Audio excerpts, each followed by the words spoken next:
Mwaramutse Yesu ashimwe, Imana ihabwe icyubahiro. Reka turirimbe umuririmbyi w'109 uyu munsi, aba ariwo dusengeramo, aba ariwo duhagarariramo. Uyu muririmbyi asobanura neza ibya Yesu. Uyu muririmbyi iki gitondo numva ari kumfasha. Ni indirimbo 109 mu gakiza, mu ndirimbo z'agakiza. Reka turirimbe, iravuga ngo pasika yacu niyitwibutsa amaraso y'umwana w'intama, niyo yadukuye mu Egiputa aho Satani yicira abantu. Nimuze twese tumuhimbaze kuko yemeye kudupfira atyo, yasatuyemo na rwa rusika, yatumye natwe twinjira hera. Nimuze twese tumuhimbaze kuko yemeye kudupfira atyo, yasatuyemo na rwa rusika, yatumye natwe twinjira hera. Getsemani Yesu arasenga ati data niba bishoboka, iki gikombe sinkinywereho, ariko byose bibe uko ushaka. Nimuze twese tumuhimbaze kuko yemeye kudupfira atyo, yasatuyemo na rwa rusika, yatumye natwe twinjira hera.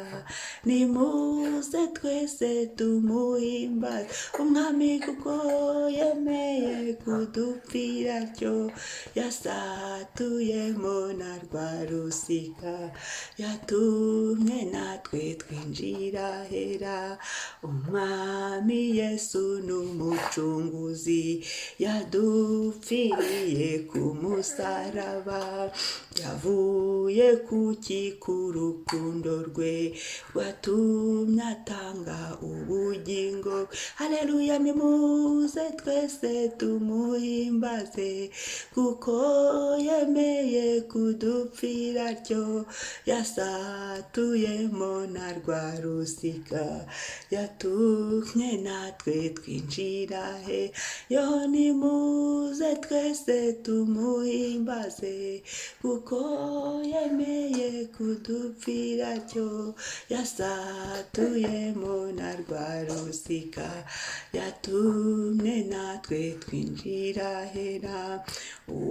Uwagambaniye Yesu Kristo kandi yari uwo mu bigishwa be, nyamara yikururiye ishyano, byatumye yimanika ku giti. Nimuze twese tumuhimbaze Yesu kuko yemeye kudupfira atyo, yasatuyemo na rwa rusika, yatumye natwe twinjira hera.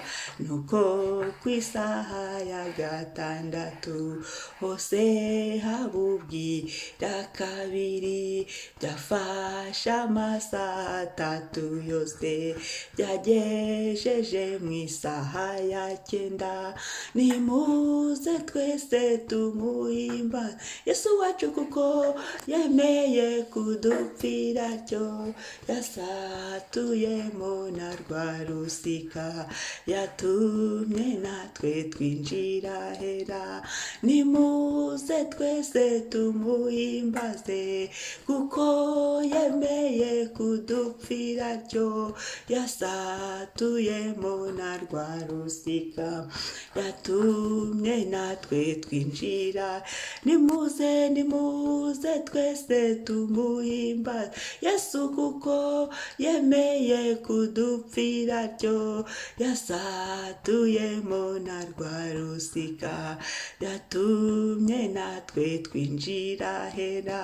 Haleluya, haleluya, haleluya, haleluya, haleluya, haleluya. Iki gitondo pasika nziza Yesu yarazutse, pasika nziza Yesu yaradupfiriye, pasika nziza mu bugingo bwacu, pasika nziza ntituzabyibagirwa ko Yesu yadupfiriye, pasika nziza ntituzibagirwa ko umwami uyu munsi ari muzima, umwami atakiri mumva, umwami yavuyemo, izina ry'Uwiteka rihabwa icyubahiro.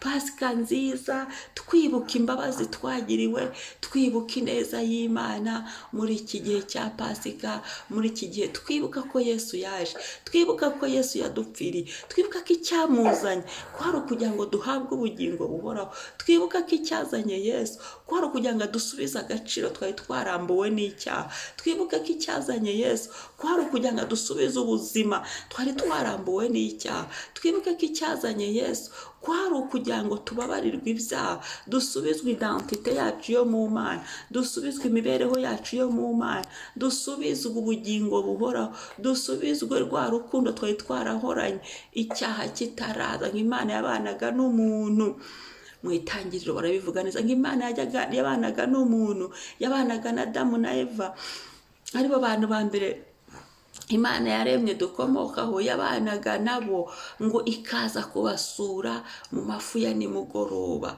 Haleluya, bakaganira.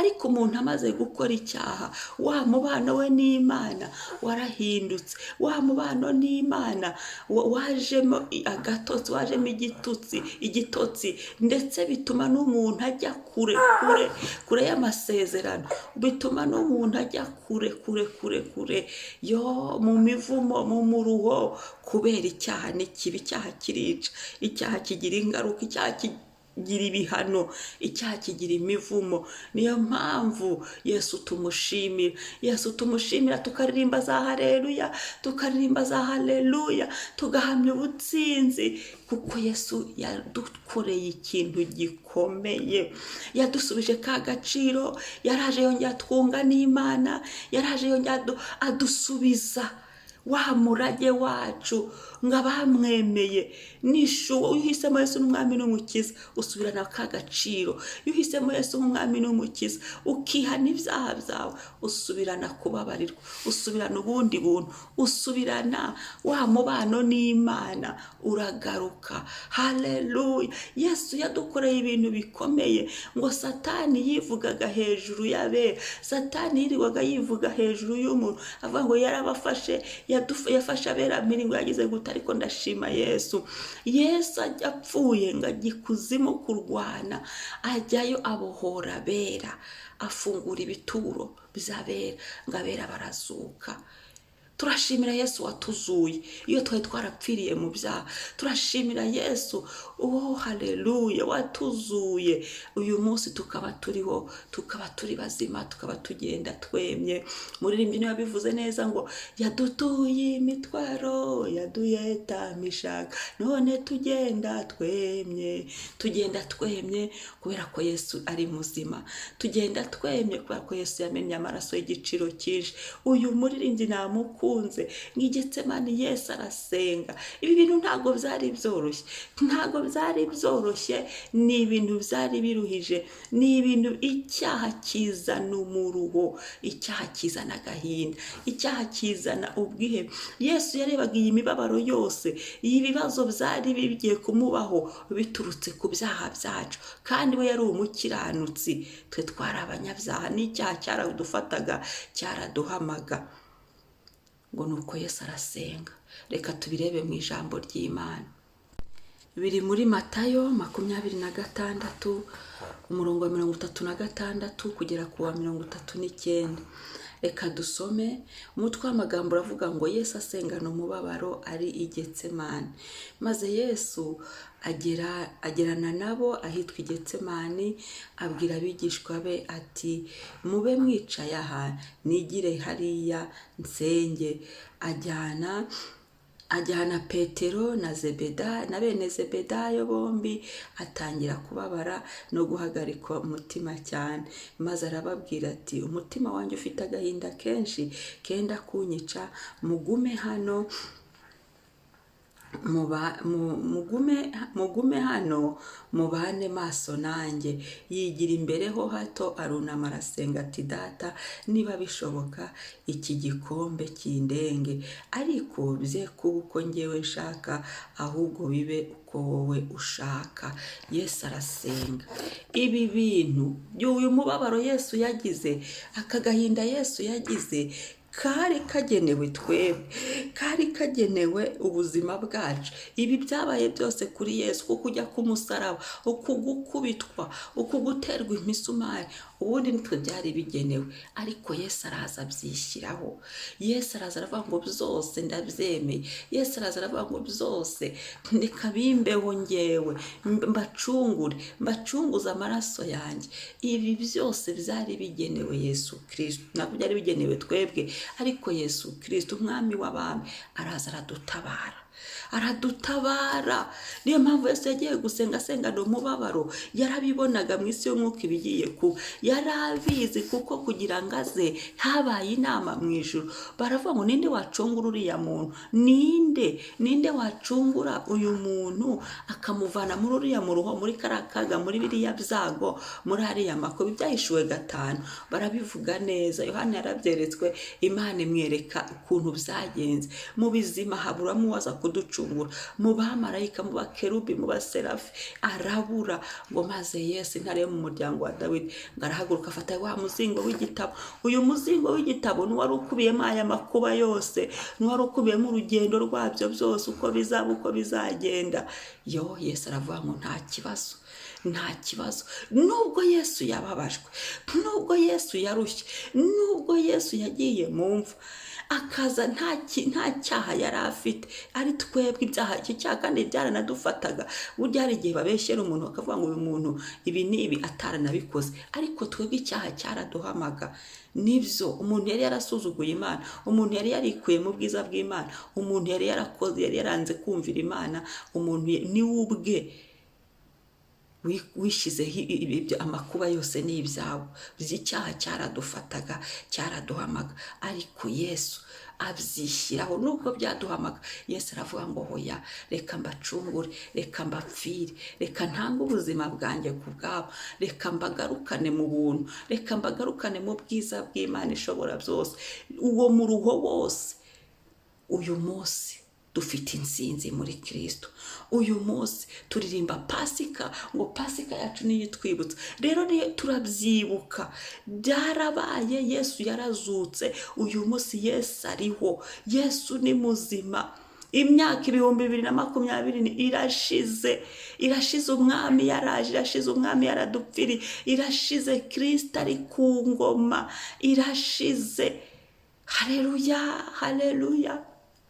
Haleluya, haleluya, haleluya, haleluya. Imana ishimwe. Ndagira ngo uhagarare, wongere unezerwe, wongere ushimire Imana, twongere turirimbize amazamuka, dushimire Yesu ko yadukoreye ikintu cy'igiciro cyinshi. Yesu asenga n'umubabaro, nuko yabonaga ko ibi bintu bikaze bitari byoroshye, ariko turamushimira ko yanesheje. Turamushimira ibintu yadukoreye i Golgotha. Turamushimira ko yatumye tugaruka mu masezerano, tukongera kwemerwa. Ubu turi abana b'Imana, ubu turi inshuti z'Imana, ubu turi abaraganwa nawe. Natwe turi abana b'Imana, abamwemeye ngo abemera Yesu umwami n'umukiza, bakamwizera, bakihana ibyaha byabo, abo ngabo barababarirwa. Reka dusenge Imana. Ntihagire ikigukura umutima, Yesu ni muzima. Ntihagire ikigukura umutima, Yesu yaranesheje. Ntihagire ikidukura umutima, ibyaha byaturegaga Yesu yabyisizeho. Uyu munsi turaririmba haleluya, Pasika nziza, Pasika, haleluya. Yesu ni yamamare. Yesu ndagushimiye. Iyi ndirimbo iravuze ngo Pasika yacu ni itwibutsa amaraso y'umwana w'intama, amaraso yawe wamennye, ntituzayibagirwa. Ibi byaha byaradufataga, wari umuruho, ariko uwo muruho wose uwishyiraho, kugeza ubwo wabibonaga ugasengana umubabaro. Mateyo 26:36 kugera 39 bavuga ukuntu wasenganye umubabaro, bavuga ukuntu ibi bintu byari bikaze, ukuntu byari bigoye, ariko ubyishyiraho ku bwacu, uremera, urarenganywa. Ndagushimira Yesu. Uyu munsi dufite intsinzi, uyu munsi tugendera mu ntsinzi, abakwemeye, abakwizeye. Ushimwe mwami, ushimwe. Haleluya, ushimwe. Amaraso yawe turayafite, niyo twoza umunsi ku munsi tukababarirwa. Ushimwe Yesu, iki gitangaza wadukoreye. Ushimwe Yesu ubuntu, ushimwe Yesu izi mbabazi twagiriwe. Habwa icyubahiro mwami w'abami ni wowe. Amen, amen. Umunsi mwiza. Shalom shalom. Mwari kumwe na Mama Ebenezer.